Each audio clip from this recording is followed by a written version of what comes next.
All right, it's time for your Week 12 Blue Rush preview show, and there's no need for any fancy introductions to the show. At 2-8, we all know what's at stake for the Giants. And coming out of this bye week, we all know what everyone's been talking about. So we're going to talk about the storylines heading into Sunday's game against the Tampa Bay Buccaneers. And when I say we, you guys know New York Post Giants beat writer and Blue Rush original Paul Schwartz. Paul, what's going on, man? Last year, when we were talking bye week, and remember how you were like, no head coach wants to deal with any news in the bye week. It was Xavier McKinney with the ATV accident.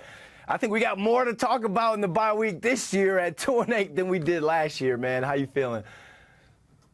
Yeah, good. I like that pocket square. What is that? Is that sewn in there, or is that real? What is that thing? That's sewn in. No, that comes in and out. That comes in and out. Very nice. I like it. I like it. Very nice. Don't blow your nose with that. That just looks good for show. Okay, just keep it there looking nice. Absolutely. Yeah, quarterback. You know, I mean, it's not injuries. It's performance based. It's benchings.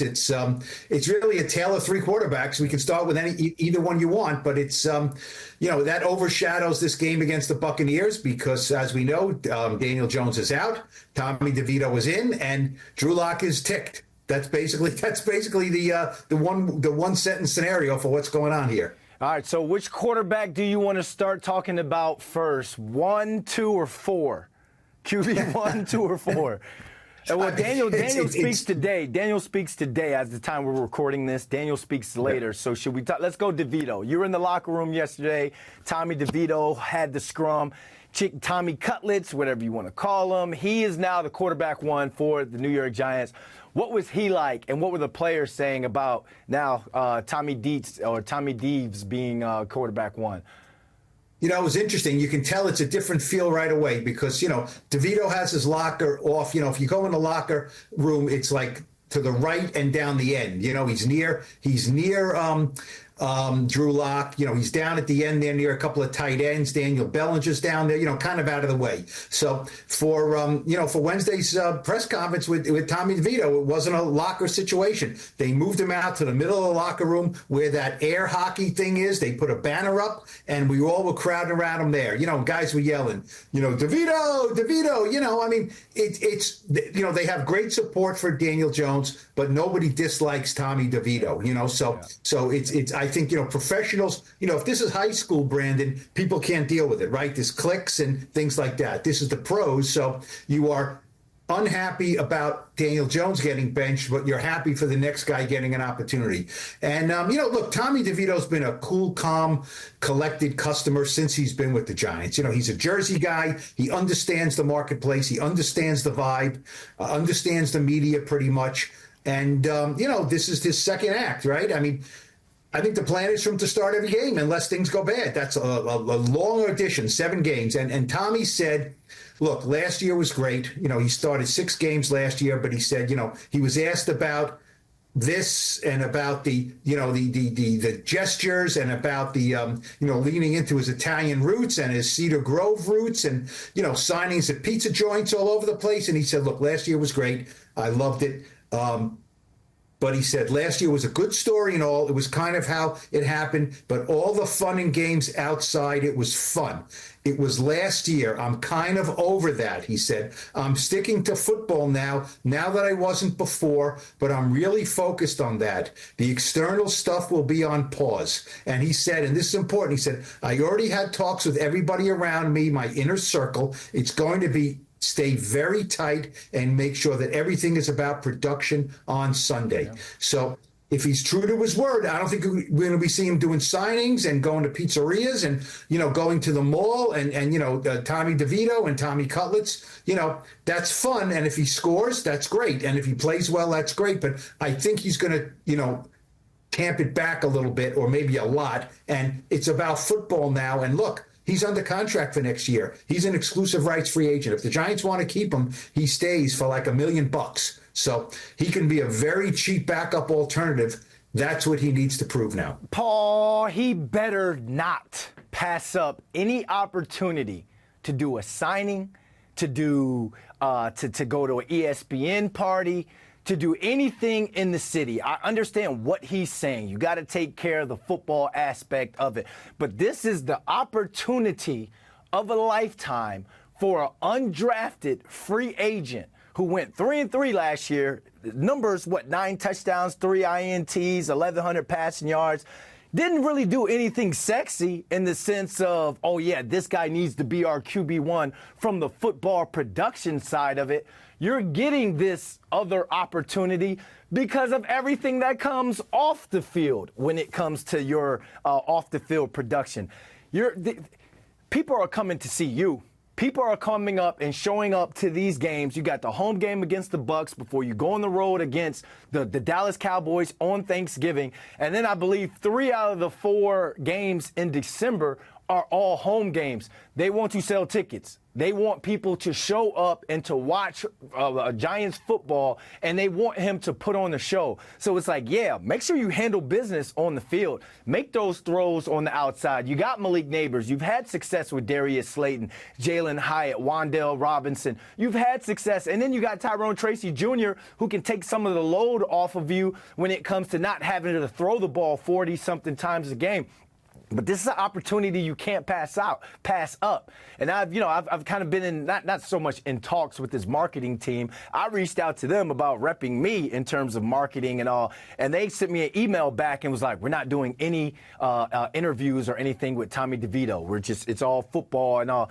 And I'm like, 1, I didn't even know y'all were repping him. 2, I can get an interview with him if I want to get an interview with him through the Giants or whatever, New York Post.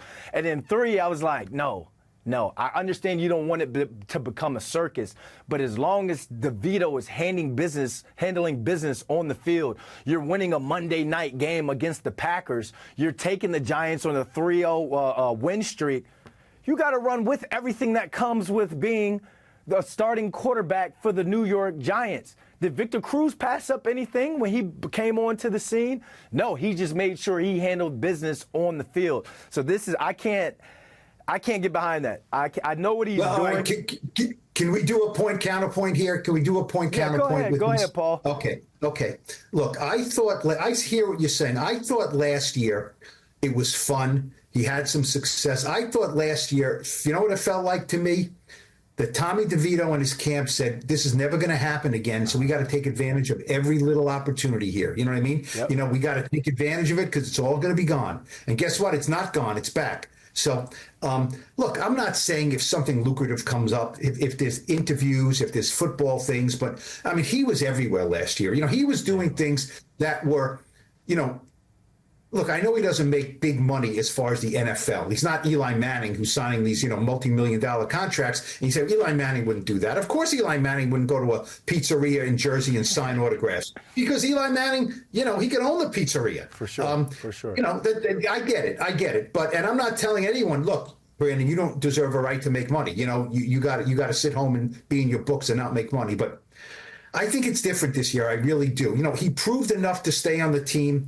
And I think, look, he wants to do some stuff that's great. But last year smacked a little desperation. I'm never going to get this again. You know what I mean? I'm never going to go out with this girl again. So I got to give her all the flowers and the candy and take her to the best places because she's going to dump me. And then it's over. You know what I mean? So, the Giants didn't dump him. The Giants are still going out with him. And, they'd be starting Drew Lock if they knew right now Tommy's not on the team next year. We got to move on from him. They don't know that. They want to find that out. So I think it was a good statement by Tommy, a very good statement to say, look, this stuff was great and it was fun, but now I'm QB1 and it's just about football. Because you mentioned about selling tickets.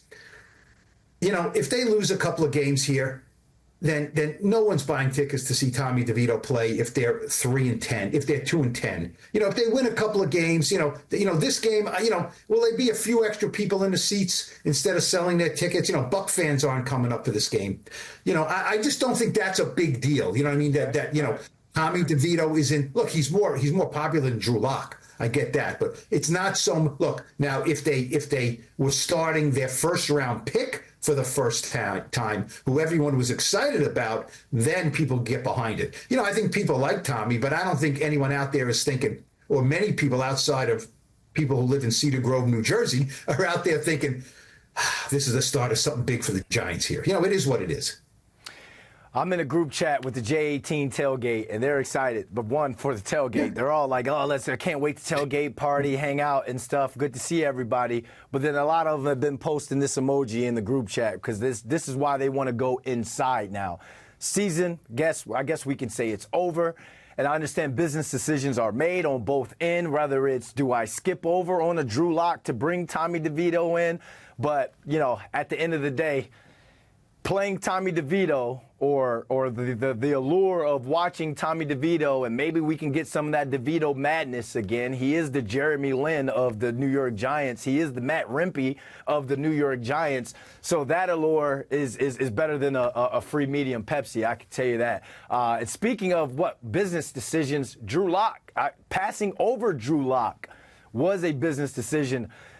I saw on social media, I wasn't there, you were there, saw a clip of him saying he's not really happy, not so much frustrated, but you can tell he's got that competitive spirit in his voice. Kind of take us through that entire availability with Drew. What was his demeanor like when he was saying these things, Paul? You know, it was good because if you know a player is upset and he doesn't say he's upset, then he's being disingenuous. You know what I mean? And sometimes players have to do that. It's like, oh, I can't show my true emotion. You know, I can't, I can't, show it because I'm not have big status on the team or whatever. He was upset. He admitted he was upset. And then he moved on and said, I got to be a good teammate. I am a good teammate. I will be a good teammate. So let's break it down. Look, when they signed Drew Lock, in the offseason to a 1-year, $5 million contract. And, there was some reports out there. I think that the Seahawks GM who wanted to resign Drew Lock, I think he was ticked off that he didn't, said, oh, the Giants are, he left us because the Giants said he's going to have a chance to start. Not true. Either bad information or a lie to cover your butt for not re-signing Drew Lock. Now, he had a chance to start if Daniel Jones was not ready. Let's remember, he was coming off ACL surgery. This was in March. Nobody knew if Daniel Jones would be ready. The reports were he was on schedule. You never know with an ACL, right? So they signed Drew Lock saying, you know what? And they told him, you are the backup quarterback. If Daniel Jones is healthy and ready to go, there really is not a quarterback competition. You are the backup and Daniel is the starter. Now, if Daniel is not ready, you're next in line, and we feel comfortable with you going onto the field and starting some games. Great. So what happens all season? Daniel's ready. Drew Lock is the number 2 quarterback. He's the backup. And Tommy DeVito is the emergency third quarterback, inactive on game days, right? Only able to play if the first 2 guys get hurt. That's the way it is. The depth chart said Jones 1, Lock 2, DeVito 3. So what happens? It's like a math thing, right, Brandon?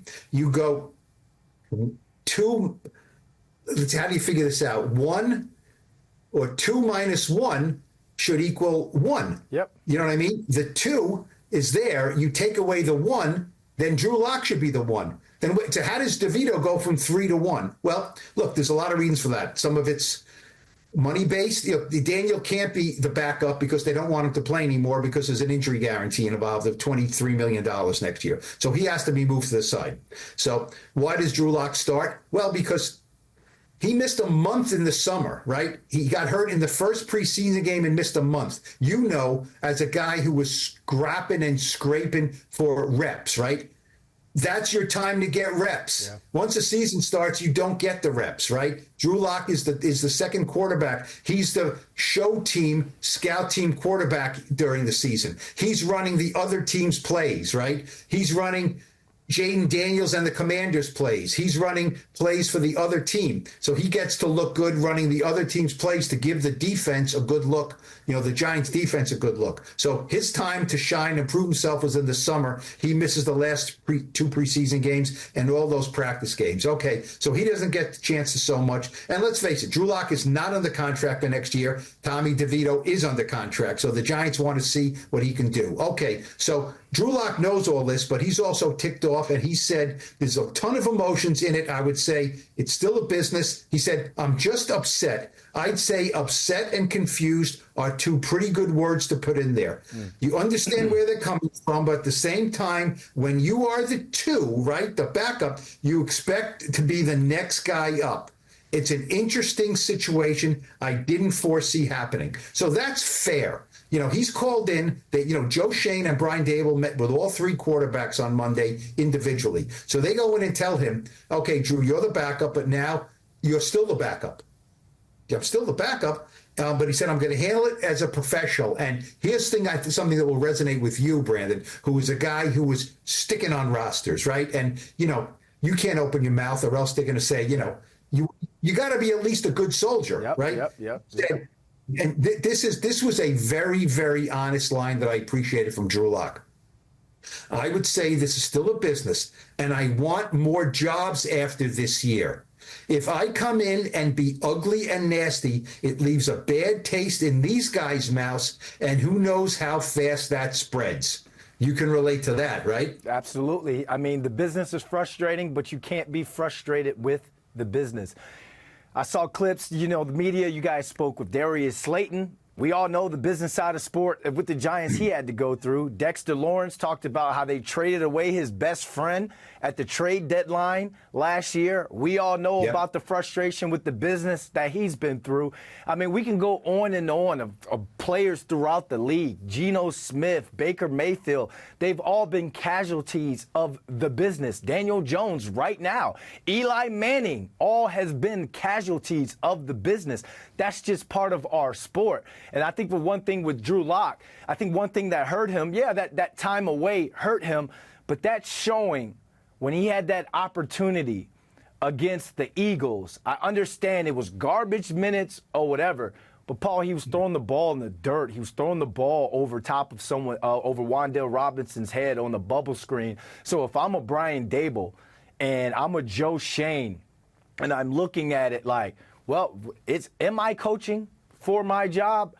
I'm going to go with the guy I know has come in and I've been able to coach and I've been able to coach properly and I've had some sort of success with him in terms of Tommy DeVito. Again, Tommy DeVito didn't light it up last year, but he gave the fan base hope. He brought some sort of excitement.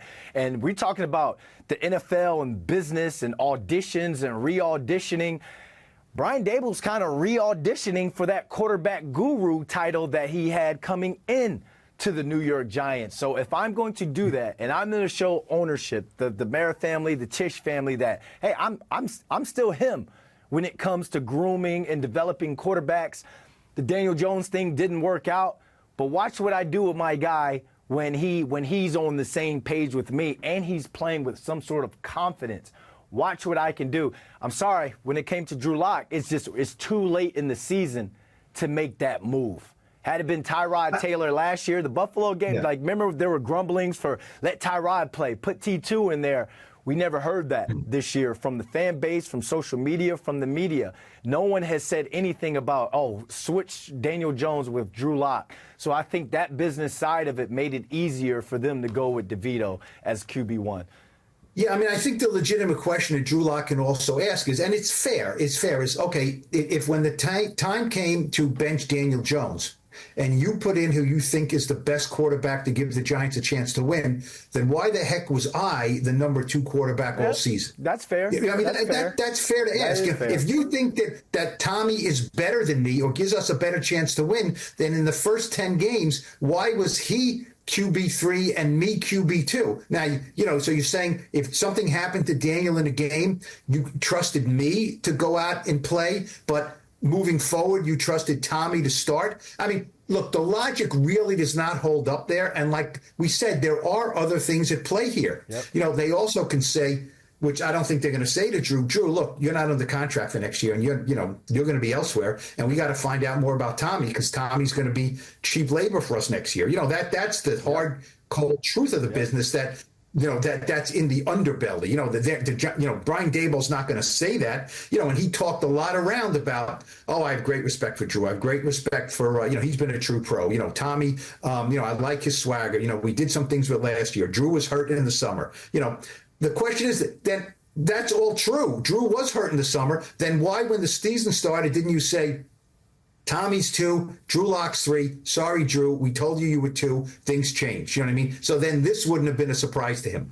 Look, it's just the way it is. Like I said, the logic and the math doesn't exactly add up, but they're 2-8. A lot has not added up this year. Let's face it. A lot has not added up. My counterpoint and my answer to that question, if I'm Dable, I know I'm balding on the sides here. If I'm Brian Dable and Drew Lock comes to me and asks that same question, well, why was I number 2? Why was I number 2 when I came back? I'm gonna look him in the eye because we're all men in that locker room. Because week 1 through week 8 or 9, we were in it. Yeah. We were in it. So if I had to go with somebody. We weren't in it, but we were not out of it. We were okay, even better. Yeah. We weren't so Paul Shane is in the meeting and I'm Brandon Dable, and you jump in and say we weren't out of it, but we weren't in it. That's why you were QB2. But now we have to look this is the uncomfortable situation for all of us. We're all trying to save the boat. We're all got the bucket trying to throw out water out the boat. We're all trying to save our butts here. We got to go with what we think we need to evaluate for next year. And that's why I tell fans all the time, there's no such thing as tanking in the building. We don't call that tanking. There's business decisions.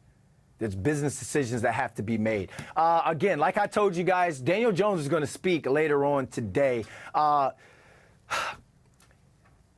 People making fun of him. Oh, he's QB4 now. They brought in Tim Boyle. And Paul, if I'm Daniel Jones, I'm like, you know what? It is what it is. I'm chilling.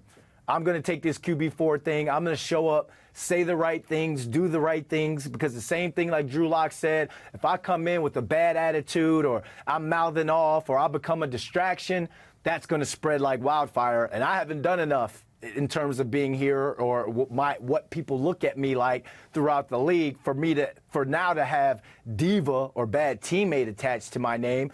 So I'm going to do what I got to do. Hey, you need me to throw some stuff? I'll throw it. You need me to do whatever? I'll do that. Daniel's going to obviously, when he speaks later, Paul, what are you expecting? It's hard to say. We've never been in this situation before. Yeah. I don't think he's going to, David Carr, when he was benched from the Raiders, he left. They had 2 weeks to go in the season, and he said, I'm leaving. And they said, David Carr was a more accomplished quarterback than Daniel Jones. Yep. They said, okay, you get paid, you leave, you don't have to be here. You're not playing because there was an injury guarantee involved with that too. Now, the whole thing with this 3 and 4 is this. Look, Daniel Jones is not going to be the backup quarterback because there's an injury guarantee and they don't want him to play. He can't play because if he gets hurt, then the Giants look like idiots. So he's not even, I don't even think he's going to be QB emergency quarterback. I think that's why they signed Tim Boyle. You know what I mean? So he can be the QB3, and Daniel Jones will just be a healthy scratch inactive on Sunday. That's what I think will happen, because if 2 guys get hurt in the game, then your third quarterback can play. And the Giants know that Daniel Jones can't get back on the field for them. Yeah. So why even put anyone in that situation? So I think that's why, he didn't go from 1 to 3. He kind of went from 1 to 4. It was, rough, not rough, but, seeing him in practice and, they're all warming up and Daniel's doing very little. He's kind of a little soft tossing with the other quarterbacks. And look, Brandon, you know what the quarterback 3 does. You've been on the field, right? Yep. They do individual drills. They do their quarterback footwork in individual drills, and then they'll throw routes with receivers, right? Yep. That's it. And then they're done. Any kind of team period, you're watching. That's it. You're watching, Tommy Devito is going to get 100% of these snaps with the first team, as Daniel Jones got 100% with the first team, which is why Drew Lock got no snaps with the first team, in the first 10 weeks. That's the way it works. But teammates are supportive. As I said, Dexter Lawrence, who's a great guy with his wife. He was at a turkey giveaway, packing boxes and things on Tuesday. And he said, I don't understand it. I think Daniel's the best quarterback on this roster. They came in together. Remember in 2019, yep. They were roommates. They were kind of like an odd couple roommate situation, in training camp, they're good friends. Dexter said he's my best friend. My best friend, and he also said Leonard Williams was a great friend. My best friend, that's interesting, and he said, and he's a day later, yesterday, Dexter said, it's part of the business. I understand that part of it. I feel for Daniel, works hard, great dude, relatable. It's just tough. And this is interesting. He said, he told Daniel, you'll get another opportunity, and wherever it is, you're going to take advantage of it. As we've seen, there's life after the Giants, right, Brandon? Yep. There's Yes, life sir. after the Giants, Yes, right? sir. I mean, I'm not saying Daniel Jones is going to be Saquon Barkley or Xavier McKinney, but, ask Sam Darnold if there was life after the Jets, right? Ask him, right? Was there life after the Jets? Ask Gino. Now every team, perfect. Ask Gino, was there life after the Jets and the Giants, right? Yep. I mean, the thing is now every team in the league who wants this bridge starter next year is saying, how can I find the next Sam Darnold or the next Baker Mayfield, who's coming in this week? Baker Mayfield was thrown aside by the Browns. Yes, Geno Smith was a punching bag, literally and figuratively, by the Jets, right? So everyone wants to. It's easy to identify Sam Darnold now or Baker Mayfield now. Who is that next guy who's been thrown aside who you can identify and say, you know what? We can sign him. We can pay him 10, 12 million bucks next year, and I may be able to get 9, 10 wins out of him. That's hard. So, Daniel Jones will be a backup in the league next year. He's healthy. He's big. He's strong. He's smart. He'll be 27 or 28. There's life after, but this life for the next 7 weeks, if he chooses to stay around, which I think he will. One thing, he was told on Monday, okay, you're done. You're done here. You're not playing anymore. What is Tuesday in the NFL, Brandon? Your day off. Day. Your off day. Right? The quarterbacks always come in. Daniel Jones was in the team facility on Tuesday, working out, looking at the tape, talking to Shea Tierney, the quarterback coach. Yep. They're in the meetings on Wednesday. What do you like? What do you don't like? Drew Lock said he was there helping us. He was in the building on Tuesday after he was told, you're basically fired from your job. Drew Lock said, knowing the guy he is, they probably have to kick him out of here for him to not be here. So we'll see what Daniel Jones says later about it. But I don't think Daniel Jones is going to say, sayonara, I'm out of here for the next, 6 or 7 weeks. I think, not like advice to him, but I would just say tame the warrior. Make sure you can tame the warrior, because that same competitive spirit that has you in there, I'll probably bet you he was one of the first ones in the building on Tuesday, Paul. He's been that guy since day one. Tame the warrior, because you can continue to go through your same routine. You can do the right things. You're there for your teammates. Hey, you're putting on that face, but at the same time, deep down, it's got to hurt. And you're doing this, you're having to do these things and not take those first team reps. And you may see Tommy DeVito go somewhere with the ball that in your head, it's like, maybe he should have went there.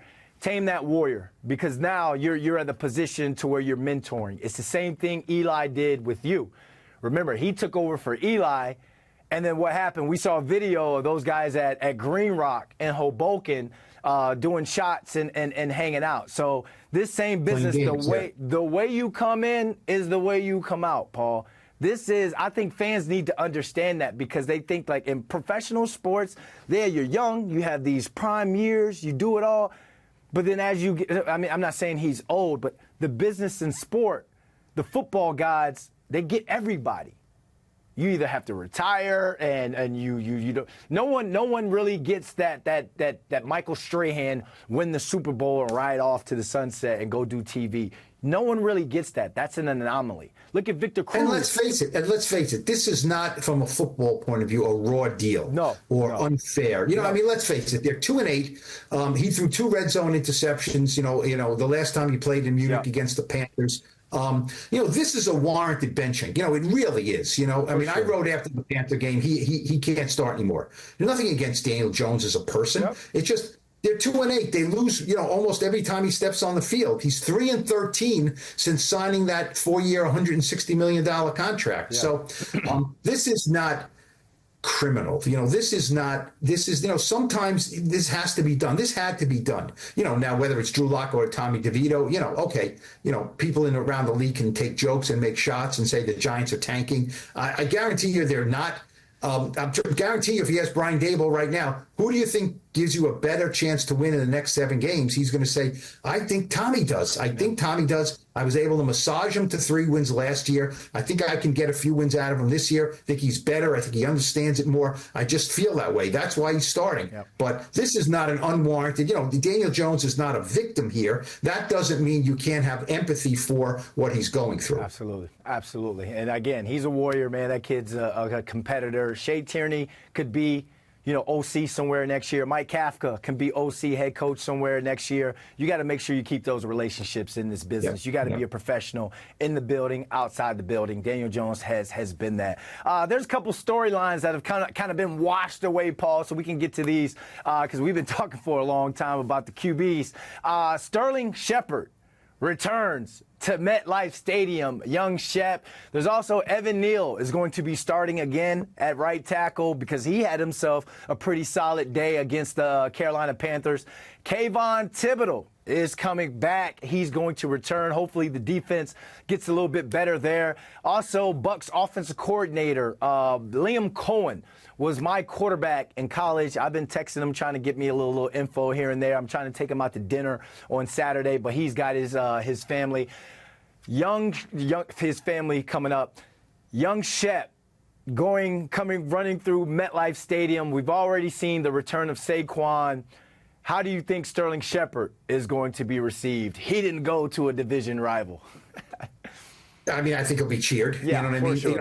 Look, Chris Godwin and Mike Evans got hurt, and that gave Shep his chance. He didn't make the team coming out of training camp. He was on the practice squad, waited his turn, might not have ever been elevated. But, 2 starting receivers get hurt. He comes in. He's got he's made 2 starts, 16 catches, 166 yards, 1 touchdown. I asked Adoree Jackson about him the other day in the locker room. I said, what does he look like? He said, he looks like Shep. Mm-hmm. He said, look, and, I've had to deal with him in practice. The moves, the quickness, the suddenness.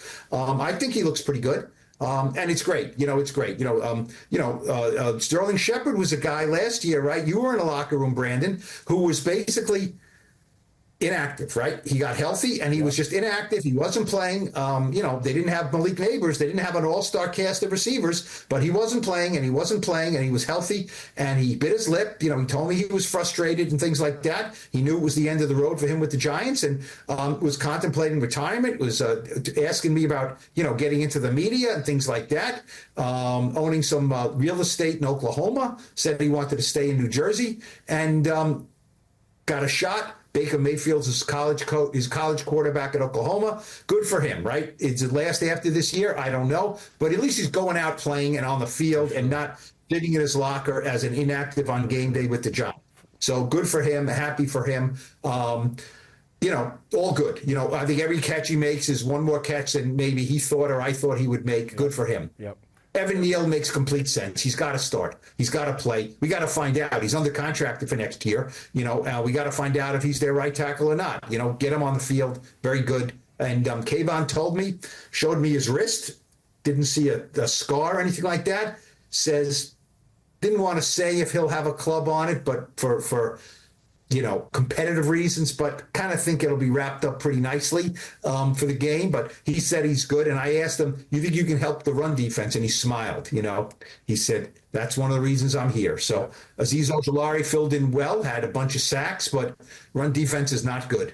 29th in the league, not good. Kayvon helps with that. So he'll help. That's the football stuff. Look, there's 7 games to go, and they have 2 games in 4 days, and they go on Thanksgiving. They got to travel on Wednesday. They got to be in Dallas on Thanksgiving Day. That means I have to travel on Wednesday and be in Dallas on Thanksgiving Day, just like 2022, which was a big day for the Giants. Not on Thanksgiving, obviously, but so. These are things that can help the Giants, having Neal hopefully play better, having Thibodeau back certainly helps, having, Azeez Ojulari in a pass, rush role. And, we'll see. It will help the Giants if they win this game and go into that, 2 games in 4 days with a little momentum. Yep. A loss is just another nail in the coffin here. to really quick to go back to Shep. Remember, Shep probably had the best training camp out of all the receivers last year as well, Paul. Remember, he looked great last year in training camp. So again, another guy who had to go through the business of sport. This is nothing new to anybody and everybody. As for Kayvon, we talking, you need these numbers. You got to run these numbers up, because when we go to the off season and we're talking money or some New York radio or TV guys are talking about Kayvon's career, now you need these numbers to kind of pad your stats to show why you deserve a second contract here or anywhere, or why you deserve the number that you're commanding. So really quick, Paul, we've been talking a lot about, again, the QBs, Shep's return, and all the game. Final thought on the game, and we'll close this thing out. The Giants, and believe it or not, the Cowboys are the only team in the NFL that has not won a game at home. Okay? Not won a game at home. So, look, on Thanksgiving, the Giants will go there. That's the next time the Cowboys play, and try to continue that streak. So, I've said this before these home games is I don't think the people that spend their money and are going to sit out there, maybe it'll be a little cooler, a little nastier. I don't know if there'll be a little rain in the forecast. It's mid-November here. It's getting there, right? It's getting to some unpleasant weather, finally. And I don't think those fans, if you and I went out there with a microphone and talked to 150 fans, I don't think most of them would say, you know what, let's play a good game, have Tommy throw the ball around a little bit, but I hope we lose. I hope, we have a great tailgate, and I hope we lose 27-24, because I want to draft, one of these quarterbacks, next year in the first 2 or 3 picks. I just don't think that's what. No. Now, fans sitting home are tweeting that. I don't care. I don't care when to lose. The people who pay their money want to see you win. I think that's true. I think you would agree with that. They want to see them win, and sit home and going home in traffic, at 4:30 on Sunday, and be like, oh, geez, we lost, 31-10. It's, this is really great. Yay for our draft pick. So they're 0-5 at home. So this is another chance to win a game at home. It doesn't change the season, doesn't change anything, but win a game at home, make some people happy, make Joe Shane happy, make John Mara happy, make Brian Dable happy. And as I said before, make Tyrone Tracy happy. Yeah. Maybe he scored a game-winning touchdown. Maybe make Malik Neighbors happy that he, has a big third down catch. As I've said before, any of these fans who say it's more important for us to lose and tank and lose these games, if you want that opinion, then you need to go to Malik Neighbors and Tyrone Tracy and John Michael Schmidt, the second year, a center who's, getting his head knocked in on every play, in battling in the trenches, and all these young players, Tyler Nubin and Drew Phillips, all these guys, and say, look, no offense to you. I like you. I want you on the team next year, but I hope you lose as many games as possible now, because they're going to look you in the face and say, the hell with that. You see Malik Neighbors' fire and his confusion and his frustration, right? So if you go to Neighbors and say, you know what, I hope you catch 2 touchdowns today, but I kind of hope you lose too. What do you think he's going to say to you? What do you think he's going to say to you? With the bling in his mouth, get out my bleeping face. Get out my bleeping face. And that's probably as nice as he's going to put that. These guys are warriors out there. They put it all on the line. And then again, you never want to be that guy that quits on your brothers. Like, I'm not saying Tate Banks quit, but you see how he got called out for not having 100% effort. Just imagine if somebody was out there and you look at it, you're like, this dude's trying to tank for real? That's the last thing you want.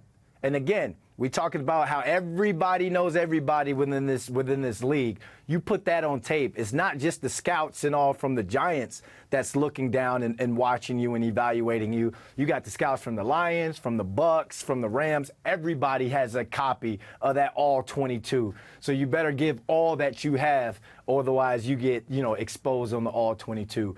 Whew, this was at 2-8, Paul. We have more to talk about today than we have in other weeks, man. Great show. Thank you guys for rocking with us. This was today's Blue Rush preview show.